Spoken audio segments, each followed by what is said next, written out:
আসসালামু আলাইকুম ওয়া রাহমাতুল্লাহি ওয়া বারাকাতুহু। আলহামদুলিল্লাহ।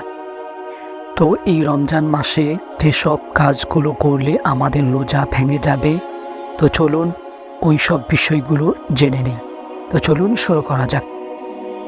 ইচ্ছাকৃতভাবে পানাহার বা স্ত্রীর সহবাস করিলে, নাকে কানে তিল বা ঔষধ প্রবেশ করাইলে, নৈশ গ্রহণ করিলে, স্বেচ্ছায় মুখ ভরিয়া বমি করিলে, সামান্যতম বমি হইলে তাহা গিলিয়া ফেলিলে, কুলি করার সময় পানি গলায় ঢুকিয়া পড়িলে, অবশ্য রোজার কথা স্মরণ না থাকিলে রোজা নষ্ট হইবে না।